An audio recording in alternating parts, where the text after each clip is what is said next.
Welcome to Columnation Physics. Good morning. Capacitance JE Main 2025 April கான question பார்க்குறோம். Using a battery, a 100 picofarad capacitor is charged to 60 volt and then the battery is removed. Uncharged capacitor is connected to the first capacitor in parallel.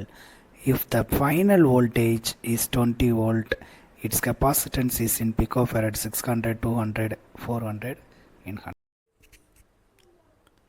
இந்த 100 பிகோஃபேரட் கெப்பாசிட்டரை 60 volt பேட்டரியோட நம்ம connect பண்ணும்போது charge ஆகும்.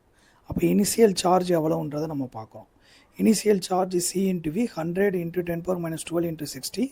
So 6000 into 10 power minus 12. So initial charge equal to 6000 pico கூலும்னு கிடைக்கும் நம்மளுக்கு. இப்போ நம்ம இந்த பேட்டரியை ரிமூவ் பண்ணதுக்கப்புறம் இந்த சார்ஜ்டு கெப்பாசிட்டரை C1ன்னு எடுத்துக்கிறோம். இன்னொரு அனதர் அன்சார்ஜ்டு கெப்பாசிட்டரோட கனெக்ட் பண்ணுறோம். இந்த அன்சார்ஜ்டு கெப்பாசிட்டரை C2ன்னு எடுத்துக்கிறோம். ஓகேங்களா? இப்போ இந்த ரெண்டு பேரல் கனெக்ஷனில் இருக்கும் பொழுது equivalent capacitance CB equal to C1 + C2. இப்போ நம்மளுக்கு ஃபைனல் சார்ஜ் என்னன்றதை கண்டுபிடிக்கணும். QF equal to equivalent capacitance into final voltage. அப்போ சார்ஜ் கன்சர்வ்டாக இருக்கும். சார்ஜ் கன்சர்வ்ட்னா இனிஷியல் சார்ஜும் ஃபைனல் சார்ஜும் ஈக்குவலாக இருக்கும். இனிஷியல் சார்ஜ் எவ்வளோ 6000 into 10 power minus 12 equal to final charge வந்து C1 + C2 into VF. இப்போ நம்ம இந்த வேல்யூலாம் நம்ம சப்ஸ்டியூட் பண்ணுவோம். இப்போ 6000 into 10 power minus 12 equal to C1 உடைய வேல்யூ எவ்வளோ 100 picofarad into 10 power minus 12 plus C2 தான் நம்ம கண்டுபிடிக்கணும். அந்த அதர் கெப்பாசிட்டன்ஸ் பேரலில் கனெக்ட் பண்ண C2. இது ரெண்டையும் சார்ஜர் கெப்பாசிட்டரோட அன்சார்ஜர் கெப்பாசிட்டரை பேரலாக கனெக்ட் பண்ணும் பொழுது அதோடைய ஃபைனல் பொட்டென்ஷியல் வோல்டேஜ் எவ்வளோனா 20 வோல்ட் கொஸ்டினில் இருக்குது. அப்போ VFக்கு பதிலாக 20ன்னு சப்ஸ்டியூட் பண்ணிட்டோம்னா இந்த 20யை லெஃப்ட் ஹேண்ட் சைடு இருக்கக்கூடிய 6000ஓட டிவைட் பண்ணும் பொழுது நம்மளுக்கு 300 into 10 power minus 12ன்னு கிடைக்கும். Equal to 100 into 10 power minus 12 plus C2. ஓகேங்களா? இப்போ நம்ம 300 minus 100 சப்ஸ்ட்ராக்ட் பண்ணோம்னா C2 equal to 200 into 10 power minus 12. அப்போ that means C2 is equal to 200 picofarad அப்படின்னா நம்மளுக்கு ஆன்சர் கிடைக்கும். அப்போ இந்த ஃபஸ்ட் கொஸ்டினுக்கான ஆன்சர் வந்து ஆப்ஷன் B 200 picofarad கிடைக்கும். So second question, a parallel plate capacitor is filled equally half with the two dielectric constant epsilon 1 and epsilon 2 as shown in figures. The distance between the plates is D and area of each plate is A. If capacitance in first configuration and second configuration are C1 and C2 respectively, then C1 by C2 என்னன்னு கேட்குறாங்க. இப்போ first configuration இருக்குது, second configuration இருக்குது. இந்த ரெண்டு கான்ஃபிகரேஷனும் என்ன கனெக்ஷனில் தெரியணும்னா அப்பர் பிளேட்டுக்கு பாசிட்டிவும் லோயர் பிளேட்டுக்கு நெகட்டிவும் நம்ம கொடுக்குறோம்னு வச்சுக்கோங்க. அப்போ இந்த எப்சிலான் 2ன்ற டயலக்ட்ரிக் வந்து சார்ஜ் இன்டியூஸ்ட் ஆகும். பாசிட்டிவ் ஒட்டி நெகட்டிவ், அடுத்த எண்டு வந்து ப்ளஸ்ஸு, அப்புறம் பாசிட்டிவ் ப்ளஸ் பாசிட்டிவ் நெகட்டிவ்னு நம்மளுக்கு கிடைக்கும். அப்போ பாசிட்டிவ் நெகட்டிவ்னு கிடச்சதுன்னா அது என்ன கனெக்ஷனாக இருக்கும்? Series connection. இப்போ அடுத்து செகண்ட் கான்ஃபிகரேஷனில் அப்பர் பிளேட்டுக்கு பாசிட்டிவ் லோயர் பிளேட்டுக்கு நெகட்டிவ் கொடுத்தோம்னா இங்கே ரெண்டு கெப்பாசிட்டன்ஸுக்கு இப்போ ஃபார் எக்ஸாம்பிள் ஃபஸ்ட் கான்ஃபிகரேஷனில் எப்சிலான் 1 டயலக்ட்ரிக் மீடியத்தை நான் C1 டேஸ்ன்னு எடுத்துக்கிறேன். எப்சிலான் 2 டயலக்ட்ரிக் மீடியம் இருக்கக்கூடியதை C2 டேஸ்ன்னு எடுத்துக்கிறேன். அதேமாதிரி செகண்ட் கான்ஃபிகரேஷன்லையும் C1 டபுள் டேஸ்ன்னு எடுத்துக்கிறோம் ஐடென்டிஃபிகேஷனுக்காக. இங்கே எப்சிலான் 2 இருக்கக்கூடிய டயலக்ட்ரிக் ஸ்லாப் இருக்கக்கூடிய பகுதியை நம்ம C2 டபுள் டேஸ்ன்னு எடுத்துக்கிறோம். அப்போ ஃபஸ்ட் கான்ஃபிகரேஷனில் ரெண்டு கெப்பாசிட்டர், செகண்ட் கான்ஃபிகரேஷனில் ரெண்டு கெப்பாசிட்டர் இருக்குது. இப்போ செகண்ட் கான்ஃபிகரேஷனுக்கு upper limit lower limit plus minus கொடுத்தோம்னா ஒரு சைடு இருக்க பாசிட்டிவும் இன்னொரு சைடு ஃபுல்லாக நெகட்டிவ் இருந்துச்சுன்னா அது என்ன? அது பேரல் கனெக்ஷன். ரைட்டுங்களா? ஓகே. இப்போ இந்த சீரீஸ் கனெக்ஷன் எடுத்துன்னா இப்போ C1 டேஸ் என்ன? Epsilon 1 into A area change ஆனால் D வந்து ஹாஃபாக இருக்குது செப்பரேஷன் D/2. அப்போ C2 டேஸும் எப்படி எழுதிக்கலாம்? Epsilon 2 A divided by D/2. சரி, அதே மாதிரி இங்கே செகண்ட் கான்ஃபிகரேஷன் வருவோம். ரைட்டுங்களா? இப்போ நம்ம இங்கே எடுத்துட்டோம்னா இதில் எப்படி ஹாஃப் ஆகிருக்கும்னா அந்த ஏரியா வந்து சேஞ்ச் இல்லை. இங்கே இதில் வந்து D/2 செப்பரேஷன் D, அது நம்ம டயலக்ட்ரிக்ஸில் ஆஃப் ஆகுது. செகண்ட் கான்ஃபிகரேஷனில் அதேமாதிரி C1 டபுள் டேஸ் எடுத்துட்டோம்னா ஏரியா வந்து ஹாஃப் ஆகுது. அப்போ ε1 A/2 separation same separation D தான். இங்கே A/2 A/2ன்னு எடுத்துட்டோன்னா செப்பரேஷன் D. அப்போ C1 டபுள் டேஸ்க்கு ε1 A/2 டிவைடட் பை D. அப்போ நம்மளுக்கு செகண்ட் C2 டபுள் டேஸ் எடுத்துட்டோம்னா ε2 A/2 டிவைடட் பை 2D. சரி, இப்போ நம்ம ரெண்டு கான்ஃபிகரேஷனுக்கும் இண்டிவிஜுவல் கெப்பாசிட்டன்ஸை கண்டுபிடிச்சிட்டோம். ஃபஸ்ட்டு கான்ஃபிகரேஷன் வந்து சீரிஸ் கனெக்ஷனில் இருக்கிறதுனால அதோடைய effective capacitance 1/CS is equal to 1 divided by C1 frame plus 1 divided by C2 dash. Okay, இப்போ equal to 1 divided by ε1 A இங்கே 2க்கு மேலே வந்துடும். அப்போ தட் மீன்ஸ் மேலே மீன்ஸ் அங்கே ரெசிப்ரோக்கலுக்கு போய் D டிவைடட் பை 2 ε1 Aன்னு கிடைக்கும்.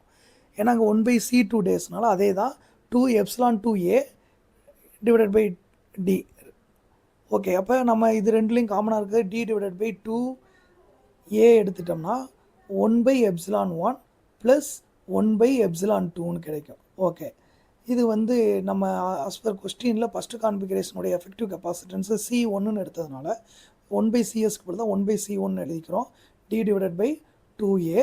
இதை நான் கிராஸ் மல்டிபிள் பண்ணேன்னா D டிவைடட் பை ε1 ε2 மேலே ε1 ப்ளஸ் ε2ன்னு எழுதிக்கலாம். ஓகே, இப்போ இதில் take reciprocal on both side C1 equal to 2A/D into ε1 plus ε1 into ε2 divided by ε1 plus ε2. ஏன்னா ரெசிப்ரோக்கல் எடுத்துகிறோம். ஓகே, அப்போ இதேமாதிரி செகண்ட் கான்ஃபிகரேஷன் பேரல் கனெக்ஷனில் இருக்குது. எப்படி நம்ம சொல்லலாம், ஒன் சைடு ஃபுல்லாக பாசிட்டிவும் அதர் சைடு ஃபுல்லாக நெகட்டிவ் இருந்துச்சுன்னா பேரல் கனெக்ஷன். அப்போ CP equal to C1 double days plus C2 double days. ஏன்னா செகண்ட் கான்ஃபிகரேஷனுடைய எஃபெக்டிவ் கெப்பாசிட்டன்ஸை கொஸ்டினில் C2 அப்படின்னு கொடுத்ததுனால CP ஈக்குவல் டு C2ன்னு எடுத்துட்டோம்.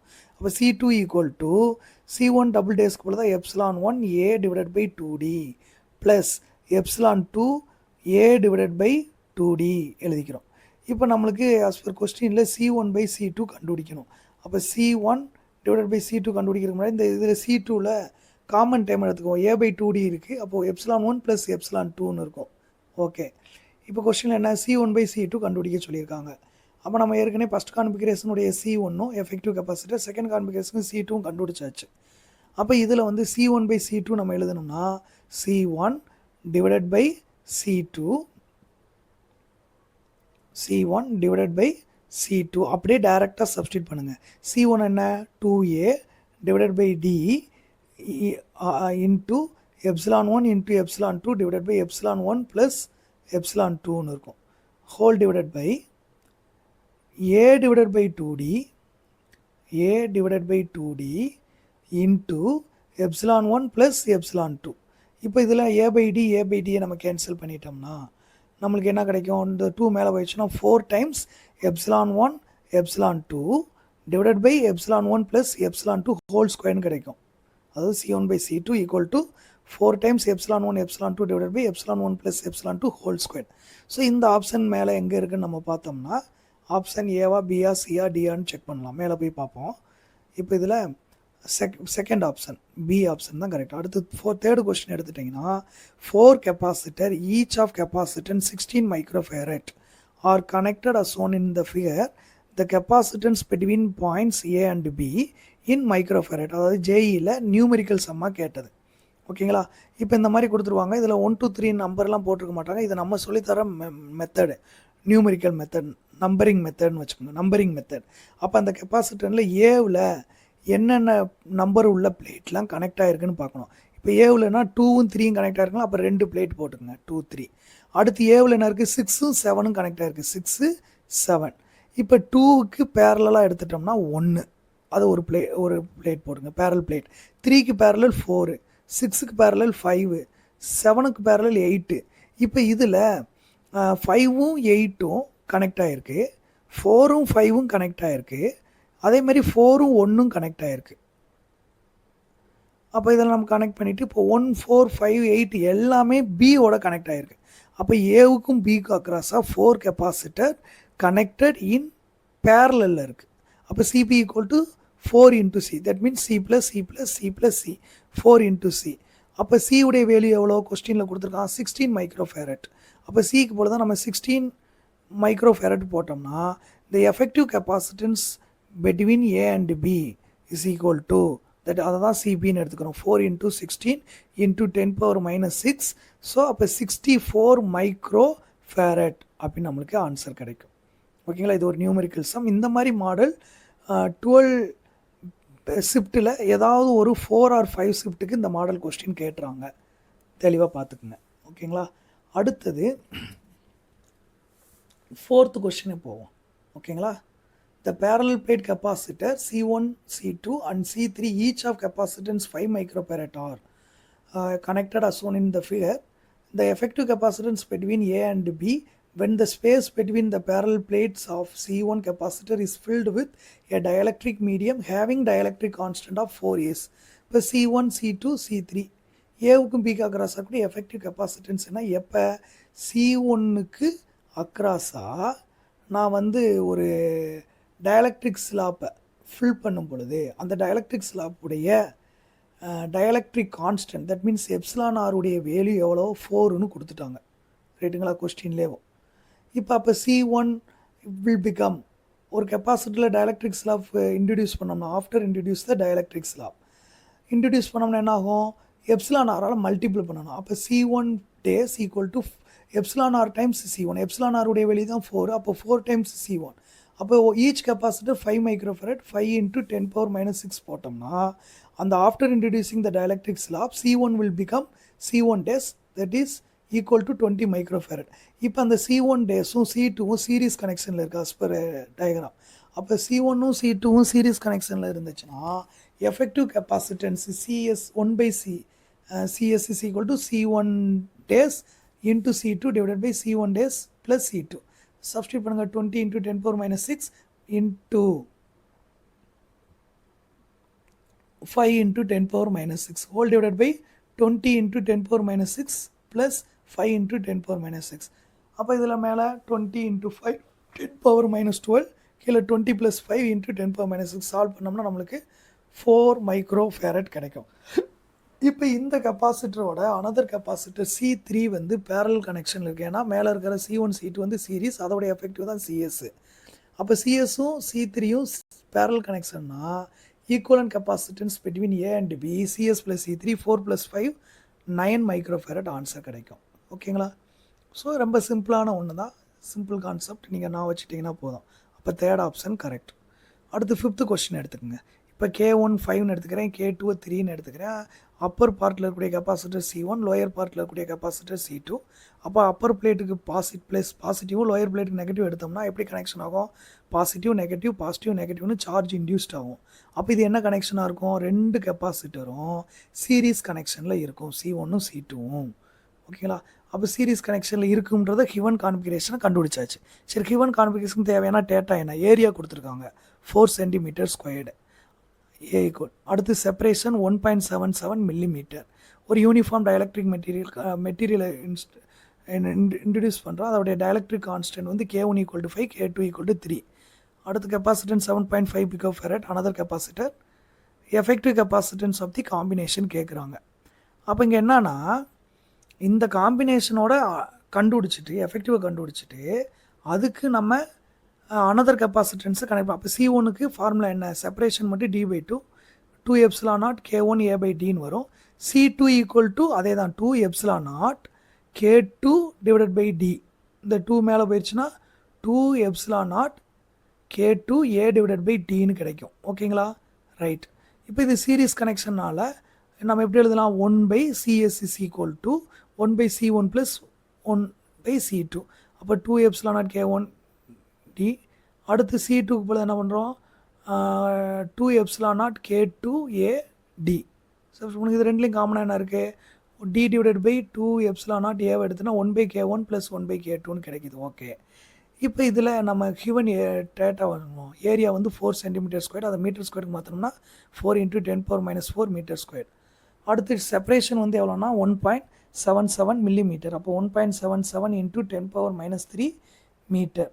ஓகே, எல்லாம் கொடுத்தாச்சு. இப்போ நீங்கள் மேலே இருக்கிறத எடுத்துகிட்டு ரீஅரேஞ்ச் பண்ணுங்கள். கிராஸ் மல்டிபிள் பண்ணிங்கன்னா K1 + K2 / K1 × K2 let's take a reciprocal on both sides. அப்போ 1 by cs will become cs. அப்போ 2 epsilon naught a divided by d into k1 k2 divided by k1 plus k2 எழுதிக்கிறோம். Okay, அப்போ cs is equal to 2 into 8.85 into 10 power minus 12 into area வந்து 4 into 10 power minus 4 whole divided by 1.77 into 10 power minus 3. k1 உடைய value எவ்வளோ 5, k2 உடைய value 3. Okay, இது அப்படியே substitute பண்ணுங்கள். 5 into 3 divided by 5 plus 3. அப்போ 5 plus 3 உடைய 8, மேலே இருக்கிற 2 into 4 8. அப்போ 1.77 8.85 மல்டிப்னா 5. அப்போ மற்ற இருக்கக்கூடிய டேம்லாம் பவரில் ஒரே இதுக்கு கொண்டு போயிட்டோம்னா 8 கேன்சல் ஆயிரும். 5 into 15 75 into 10 power minus 13 7.5 pico farad நம்மளுக்கு ஆன்சர். இதுதான் கான்ஃபிகரேஷனுடைய எஃபெக்டிவ். இதோட அனதர் கெப்பாசிட்டரை பேரலாக கனெக்ட் பண்ணணும், அதோடைய 7.5 பிகோ பேரட். அப்போ காம்பினேஷனும் 7.5, அனதர் கெப்பாசிட்டரும் 7.5. இது ரெண்டு என்ன கனெக்ஷன்? பேரலல் கனெக்ஷன், ரைட்டுங்களா? அப்போ CS and CR connected in parallel. அப்போ ஓகே, பேரலல்னால் நம்ம என்ன டைரெக்டாக ரெண்டே ஆட் பண்ணிடலாம். அப்போ C equivalent equal to CS plus C.